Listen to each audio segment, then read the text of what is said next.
வணக்கம்.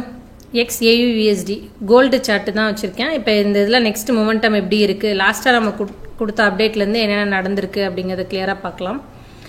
இப்போ லாஸ்ட்டாக வந்து பார்த்தீங்க அப்படின்னா நெக்ஸ்ட் ட்ரேட் செட்டப், இந்த ட்ரெண்ட் லைன் இந்த இது பிரேக் பண்ணிவிட்டு ஒரு ரீடெஸ்ட்மெண்ட் கொடுத்து கீழே ட்ராப் ஆகும். இப்போ இதை வந்து லாஸ்ட் வீடியோலேயும் வந்து பார்த்தீங்க அப்படின்னா நீங்கள் செல் சைடில் செல் செட்டப் மட்டும்தான் பார்க்கணும் அப்படிங்கிறத நான் கிளியராக மென்ஷன் பண்ணியிருப்பேன். இப்போ ப்ரைஸ் இங்கே வந்து பார்த்தீங்க அப்படின்னா நமக்கு BOS இங்கே க்ரியேட் ஆகிருக்கு. ஓகேங்களா? இப்போ இந்த BOS க்ரியேட் ஆகிருக்கிறதுக்கான ரேஞ்ச், இப்போ ப்ரைஸ் வந்து நான் இந்த இடத்துல இருக்கும் போது தான் கொடுத்துருந்தேன். இப்போ இங்கே இருக்கும் போது தான் கொடுத்தேன். அதுக்கப்புறம் தான் உங்களுக்கு BOS வந்து க்ரியேட் ஆகிருக்கு. இப்போ இதை நீங்கள் ட்ரேட் ரேஞ்ச், இப்போ இந்த BOS க்ரியேட் ஆன ட்ரேட் ரேஞ்ச் அப்படின்னு பார்த்துக்கிட்டிங்கன்னா இந்த ஹை, இந்த லோ, இப்போ இதுதான் உங்களோட ட்ரேட் ரேஞ்ச். இப்போ மார்க்கெட் இந்த ரேஞ்சுக்குள்ளே உங்களுக்கு என்ன பண்ணியிருக்கு அப்படின்னா லிக்விடிட்டிஸை ஃபுல்லாகவே பில்டு பண்ணியிருக்கு. இப்போ ஃபஸ்ட்டு என்ட்ரி நம்ம 1 ஹவரில் வந்து நான் லாஸ்ட் வீடியோ அப்டேட் பண்ணும்போது ப்ரைஸ் இந்த இடத்துல இருந்துச்சு. இங்கே இம்மீடியட்டாக இம்பேலன்ஸோடு இருக்கக்கூடிய பிளாக் ட்ராப் பேஸ் ட்ராப்பில் இந்த கேண்டில் தான் நம்ம பார்த்துருந்தோம். ஓகேங்களா? உங்களுக்கு மார்க்கெட் ரெஸ்பெக்ட் பண்ணியிருக்கு. பட் ஆனால் ஃபுல் டார்கெட் வரல. கிளியராக செல் செட்டப் மட்டுமே வியூ பண்ணணும் அப்படிங்கிறத மென்ஷன் பண்ணியிருந்தேன். இப்போ மார்க்கெட் இப்போ இந்த ரேஞ்சுக்குள்ளேயே வந்து பார்த்தீங்க அப்படின்னா லிக்விடிட்டியை பில்டு பண்ணி இங்கே மேலே இருக்கக்கூடிய பிளாக், இங்கே 4 ஹவரே பார்த்தீங்கன்னா தெரியும், இங்கே இருக்கக்கூடிய பிளாக்குக்கு ரெஸ்பெக்ட் பண்ணி கீழே இறங்கி டார்கெட் கொடுத்துருக்கோம். இன்னும் நம்மளோட ட்ரேட் ரேஞ்சில் வந்து பார்த்தீங்க அப்படின்னா எந்த சைடும் கிளியராக பிரேக் அவுட் கொடுக்காம இருந்தது. இப்போ டவுன் சைடில் வந்து உங்களுக்கு பிரேக் அவுட் கொடுத்துச்சு, டார்கெட் அச்சீவ் ஆயிடுச்சு. ஒரு என்ட்ரி வந்து உங்களுக்கு கொடுத்து கீழே டார்கெட்டும் அச்சீவ் ஆயிருக்கு. ட்ரேட் ரேஞ்சில் கீழே வந்து டவுன் சைடே இப்போ பிரேக் பண்ணியாச்சு. இப்போ என்ட்ரி எடுத்துகிட்டு வந்து கீழே. இப்போ உங்களோட நெக்ஸ்ட் ட்ரேட் அப்படின்னு வந்து பார்த்துக்கிட்டிங்க அப்படின்னா மேஜர் ஸ்விங் இன்னும் நம்மளோட ட்ரேட் ரேஞ்சில் இப்போ இங்கே ஷிஃப்ட் ஆயிடுச்சு. இன்னும் ட்ரேட் ரேஞ்சில் டவுன் சைடு தான் இண்டிகேட் ஆகுது. இன்னும் நம்மளுக்கு மேலே பிரேக் ஆகவே இல்லை, கீழே ஒரு டார்கெட் அச்சீவ் ஆயிடுச்சு. இப்போ இதுதான் ட்ரேடிங் ரேஞ்ச் மேஜர் ஸ்விங். இப்போ இதுக்குள்ளே இருக்கிறது வந்து பார்த்தீங்க அப்படின்னா மைனர் ஸ்விங். இப்போ இது 1 ஹவரில் பார்த்தீங்க அப்படின்னா இங்கே உங்களுக்கு ஒரு BOS உள்ள கிரியேட் ஆகிருக்கும் இன்டர்னல் ஸ்ட்ரக்சரில். இப்போ நீங்கள் 1 ஹவர் ட்ரேட் பண்ணுற மாதிரி இருந்துச்சு அப்படின்னா இந்த செல் செட்டப்க்கு இந்த மார்க்கெட் இங்கே மேலே இந்த ரீடெஸ்ட்மெண்ட் புல் ஆனதுக்கு இங்கே உங்களுக்கு ஸ்டாப் லாஸ் அடிச்சிருக்கும். ஓகேங்களா? இப்போ 4 ஹவர் பார்க்கும்போது உங்களோட ட்ரேட் ரேஞ்சை வந்து பிரேக் ஆகவே இல்லை, செல் சைடு தான் இருக்கணும். பார்த்தீங்க அப்படின்னா மார்க்கெட் மேலே மூவ் ஆகிட்டு சேம் அதே பிளேஸ் ப்ரீவியஸாக இருக்கக்கூடிய பிளேஸ்லேயே என்ட்ரி எடுத்துகிட்டு ட்ராப் ஆகிருக்கு. நியூவாக க்ரியேட் ஆன இந்த ஹையை வந்து பிரேக் பண்ணவே இல்லை. எகெயின் சேம் பிளாக்கே உங்களுக்கு ரெஸ்பெக்ட் ஆகி கீழே வந்து இப்போ எகெயின் அடுத்த டார்கெட் அச்சீவ் பண்ணி செல் சைட் BOSஏ இன்னும் ஸ்ட்ராங்காக க்ரியேட் ஆகிருக்கு. இப்போவும் வந்து பார்த்தீங்க அப்படின்னா நமக்கு செல் சைடு தான் என்ட்ரி. இப்போ நம்மளோட ட்ரேட் ரேஞ்ச் வந்து பார்த்தீங்க அப்படின்னா இந்த ஹை வந்து இந்த இடத்துக்கு ஷிஃப்ட் ஆகுது. லோ வந்து பார்த்தீங்க அப்படின்னா இப்போ க்ரியேட் ஆன நியூ லோ. இப்போ இதுதான் நம்மளோட ட்ரேட் ரேஞ்ச். இப்போ மார்க்கெட் வந்து இதுக்குள்ளே உங்களுக்கு வந்து லிக்விடிட்டியை பில்டு பண்ணும். நெக்ஸ்ட் என்ட்ரி எடுத்துகிட்டு ட்ராப் ஆகும். இந்த ஸ்டில் இந்த இம்பேலன்ஸ் வரைக்குமே நம்ம வந்து டார்கெட் பண்ணிக்கலாம்.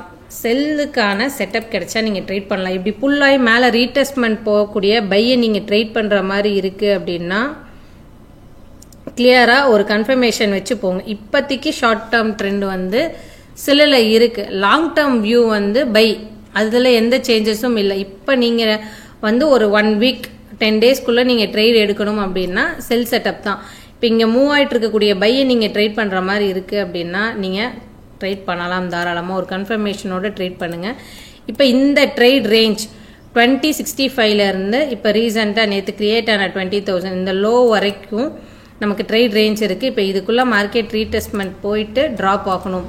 இதில் எந்த இடத்துலேருந்து ட்ராப் ஆகுங்கிறது இனி கிரியேட் ஆக போகிற லிக்விடிட்டி ஃபார்மேஷன்ஸ் வச்சு தான் டிசைட் பண்ண முடியும். இப்போ இங்கே உங்களுக்கு வந்து கிரியேட் ஆகிருக்குல்லங்க, இப்போ இந்த இடத்துல மார்க்கெட் உங்களுக்கு லிக்விடிட்டி கிரியேட் பண்ணி அதை ஸ்வீப் பண்ணிட்டு ட்ராப் ஆச்சுல, இதே ஃபார்மேஷன் ரிப்பீட்டடாக இங்கேயும் உங்களுக்கு ஃபார்ம் ஆகும். நம்மளுக்கு இப்போ 1 ஹவரில் பார்த்தா நம்மளுக்கு இந்த இடத்துல ஒரு பிளாக் இருக்குது, 2030 கிட்ட ஒரு பிளாக் இருக்குது. அதை விட்டால் நம்மளுக்கு வந்து 2040 கிட்ட இருக்குது. இப்போ இந்த ரெண்டில் ஏதாவது ஒரு ரேஞ்ச்லேருந்து என்ட்ரி எடுத்துகிட்டு ட்ராப் ஆகணும். ஃபஸ்ட்டு மார்க்கெட் எப்படி லிக்விடிட்டி பில்டு பண்ணுது அப்படிங்கிறத பார்த்துட்டு தான் நம்ம நெக்ஸ்ட் ஸ்டெப். இப்போ இதுதான் ரேஞ்ச். இந்த ரேஞ்சை நோட் டவுன் பண்ணிக்கோங்க. இன்னொரு சான்சஸும் வந்து நமக்கு என்ன இருக்குது அப்படின்னா இப்போ இது ஈக்குவல் ஹை ஃபார்மேஷன். இப்போ இந்த ரேஞ்சில் ஃபுல்லாக லிக்விடிட்டி மார்க்கெட் பில்ட் பண்ணியாச்சு. 2060 to 2065 வித் இம்பேலன்ஸ் அண்ட் அன்மிட்டிகேட்டட் அப்படின்னு பார்த்தோம்னா நம்மளுக்கு இந்த ஃப்ளிப் பிளாக் 2070 ரேஞ்சஸ் வரைக்கும் இருக்கும். இப்போ நெக்ஸ்ட்டு இப்போ நம்மளுக்கு இந்த பிளாக் ஸ்வீப் ஆனதுக்கு அப்புறமும் இங்கே உங்களுக்கு என்ட்ரி எடுத்து ட்ராப் ஆகலாம், இல்லை இந்த பிளாக்கையும் ஸ்வீப் பண்ணும் போது தான் இதுக்கு மேலே பிஓஎஸ் வச்சா நம்மளுக்கு ஸ்ட்ராங் பை. அதுக்கப்புறம் மார்க்கெட் வந்து கீழே ரீடெஸ்ட்மெண்ட் கொடுத்து வரும்போது நீங்கள் பைக்கு தாராளமாக ட்ரை பண்ணலாம். இப்போ இருக்கக்கூடிய ஷார்ட் டேர்ம் ரேஞ்ச் அப்படின்னு பார்த்துக்கிட்டிங்கன்னா 2060 இருந்து 20. இப்போ இதுக்குள்ளே செல் செட்டப் கிடச்சிச்சின்னா நீங்கள் தாராளமாக ட்ரேட் பண்ணி 90-80 வரைக்கும் டார்கெட்டை செட் பண்ணலாம். இப்போ இந்த ரீடெஸ்ட்மெண்ட் போகிற புல் பேக்லலாம் மார்க்கெட் ட்ரெண்ட் ரிவர்ஸ் ஆயிடுச்சுன்னு நீங்கள் ரிவர்ஸ் பண்ணிங்கன்னா எரர்ஸ் நடந்துக்கிட்டே தான் இருக்கும். உங்களுக்கு இப்படி இருக்கக்கூடிய இப்போ நீங்கள் பார்க்கும் போது வந்து பார்த்தீங்கன்னா செல் சைடில் கிளியராக ஸ்ட்ரக்சர் வந்து இண்டிகேட் ஆகியிருக்கு. இப்போ இந்த செல் சைட் ஸ்ட்ரக்சர் அப்படியே திரும்பி பை சைடுக்கான ஸ்ட்ரக்சர் ஃபார்மேஷன் இங்கே இருக்கக்கூடிய சப்ளை எல்லாம் பிரேக் ஆகி பை சைடுக்கான ஸ்ட்ரக்சர் ஃபார்மேஷன் வரும்போது தான் நீங்கள் பை ட்ரேட் பண்ணுறது கரெக்டாக இருக்கும். இப்போதைக்கு உங்களுக்கான இது வந்து பார்த்தீங்கன்னா செல் சைட் செட்டப் தான். ஓகேங்களா? இப்போ இதில் வந்து புல் பேக்கில் போகக்கூடிய மொமெண்டம்லாம் நீங்கள் சேஞ்ச் ஆயிடுச்சுன்னு ரிவர்ஸ் பண்ணீங்க அப்படின்னா ஸ்டாப் லாஸ் தான் அடிக்கும். ஸ்ட்ரக்சராக திரும்பி நிற்கட்டும், உங்கள் சப்ளைக்கு மேலே கேண்டில் க்ளோஸ் ஆகி டிமாண்டு கிரியேட் ஆனதுக்கப்புறம் நீங்கள் மூவ் ஆன் பண்ணணும். இந்த ஸ்ட்ரக்சர்ஸில் இப்போ இந்த ரீடெஸ்ட்மெண்ட் கொடுக்கக்கூடிய ஒரு சின்ன மொமெண்டம்க்கும் பைக்கு திரும்பிடுச்சு, கீழே இறங்கினா செல்லுக்கு திரும்பிடுச்சு, இப்படி மூவ் பண்ணீங்க அப்படின்னா ஸ்டாப் லாஸ் அடிச்சுக்கிட்டே இருக்கும். அந்த ஸ்ட்ரக்சர் சேஞ்சுங்கிறது ப்ராப்பராக நடக்கணும். ஒரு ஸ்ட்ரக்சர் அதுக்கு கீழே உங்களுக்கு இப்போ பிஓஎஸ் வச்சுருக்குன்னா இந்த ரீடெஸ்ட்மெண்ட் மேலே போகிறதுக்கெல்லாம் பேனிக் ஆகக்கூடாது. அது மேலே இப்படி போயிட்டு லிக்விடிட்டி பில்ட் பண்ணி அகெயின் கீழே மேலே இறங்கிட்டு இருக்கும். இப்போ ஸ்ட்ரக்சர் இப்போ நீங்கள் பார்க்குறீங்க இந்த இடத்துலேருந்து அப்படியே கீழே போயிட்டே இருக்கணும்னா அப்படி போகாது. ஸ்ட்ரக்சர் கொஞ்சம் தூரம் மேலே வந்து ஒரு புல் பேக் ரீடெஸ்ட்மெண்ட் கொடுத்து கொஞ்சம் மேனிப்புலேட் பண்ணி அப்புறம் என்ட்ரி எடுத்து தான் ட்ராப் ஆகும். சின்ன சின்ன மொமெண்டம்க்கு நீங்கள் வந்து ட்ரெண்டை ரிவர்ஸ் பண்ணிகிட்டே இருந்தீங்கன்னா எஸ்எல் அடிச்சுக்கிட்டே இருக்கும். ஏன்னா டிஸ்கஷன் குரூப்லேயும் இந்த மாதிரியான ஒரு டாக் இப்போ மேலே போகுது பை என்ட்ரியா அப்படின்னு கேட்டுட்டு இருந்தாங்காட்டி தான் இந்த வீடியோ நான் வந்து கிளியராக அப்டேட் பண்ணுறேன். ஸோ ஸ்ட்ரக்சர் அண்டர்ஸ்டாண்ட் பண்ணிட்டு எந்த சைடில் மார்க்கெட் இருக்குது அப்படிங்கிறத பார்த்துட்டு ட்ரேட் பண்ணுங்கள். நீங்களும் அனலைஸ் பண்ணிவிட்டு ட்ரேட் பண்ணுங்கள். இந்த வீடியோ மட்டுமே பார்த்து ட்ரேட் பண்ணாதீங்க.